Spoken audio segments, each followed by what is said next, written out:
ওই কলম্বাসু কংস মহাৰাজৰ নিৰ্দেশক্ৰমে মই আহিছো কৃষ্ণ আৰু বলৰামক বধ কৰিবলৈ। কিন্তু কি উপায়েৰে বধ কৰো, কি উপায়েৰে বধ কৰো, কি উপায়েৰে বধ কৰো, কি উপায়েৰে বধ কৰো? পালো পালো এটা উত্তম উপায়।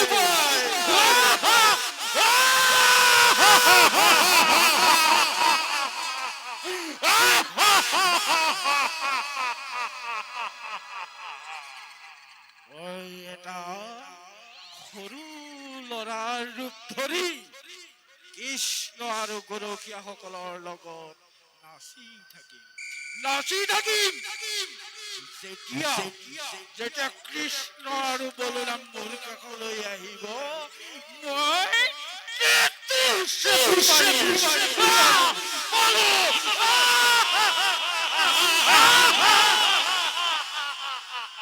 যাও যাও মই পলম নকৰো, যাও যাও মই পলম নকৰো।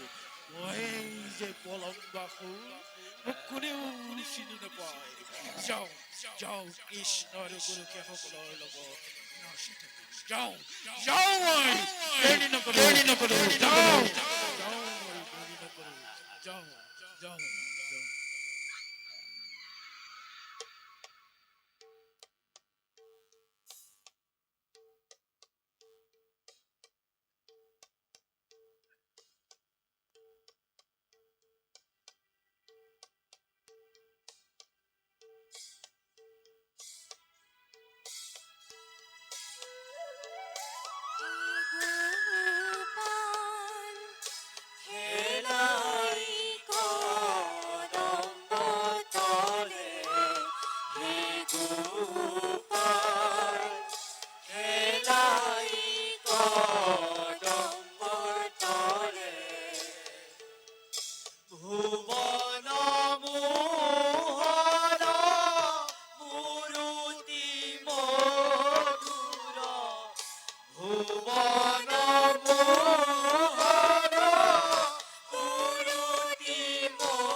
রতন ভূষণ কেউর কঙ্কণ, রতন ভূষণ কেউর কঙ্কণ, পতিত কিঙ্কিণী বাজে গোপাল খেলাই করমটরে।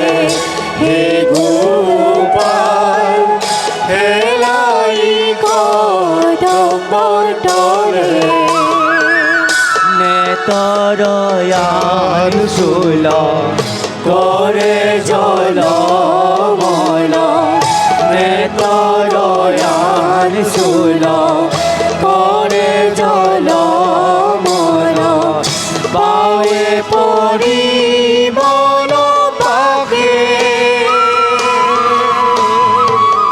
মহিরূপে বল মজু কহাবার, মহিরূপে বল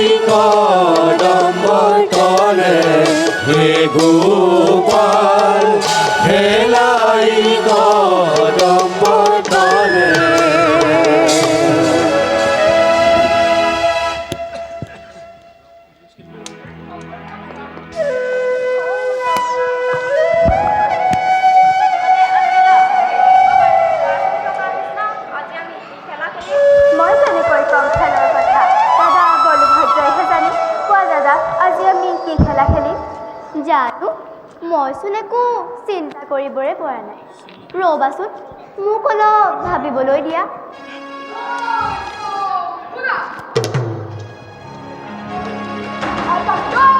খেল খেলিম ই কোনোদিনে নেখেলা এটা নতুন খেলা হ'ব দৌৰ খেল খেলিলে আমাক এটা বল লাগিব এই খেল আমি দুটা হৈ খেলিম সখা কৃষ্ণ আৰু মই এডাল ফালে হ'ম দাদা পুত্ৰ আৰু সখাসকল এডাল ফালে হ'ব এই খেলত যোনে খেলিব জিকাসকলে সৌ গছজোপাৰ তলৰ পৰা ইয়ালৈকে কান্ধত তুলি আনিব লাগিব এই খেল প্ৰথমে তুমি আৰু ময়ে আৰম্ভ কৰোঁ আহা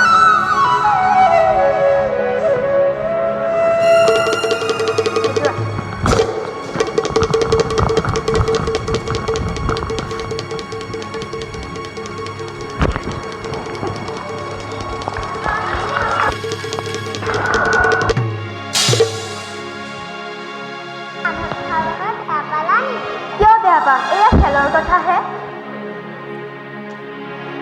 দাদা এইবাৰ খেলখন তুমি পৰিচালনা কৰা এইবাৰ তুমি আৰু তুমিয়ে আৰম্ভ কৰা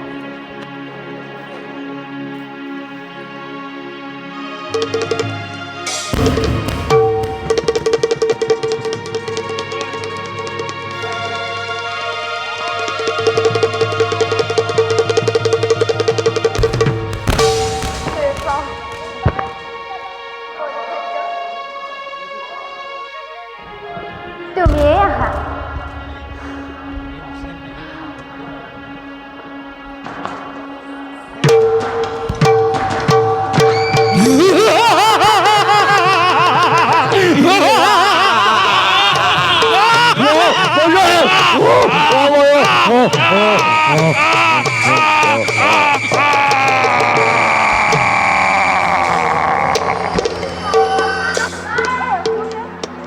কান্ধত তোলা চনেৰে ডিঙি চেপি মাৰিব খুজিছিল পিছে তুমি ইয়াক কি কৰিলা দাদা মই ইয়াক সমস্ত গাৰ বলেৰে মুষ্টি সানি মাৰিছোঁ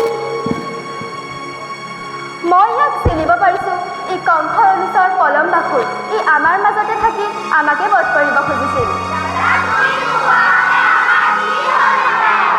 চিন্তা কৰাৰ কোনো কাৰণ নাই বজ্ৰধামৰ সকলো অসুৰ আমাৰ হাততে নিধন হ'ব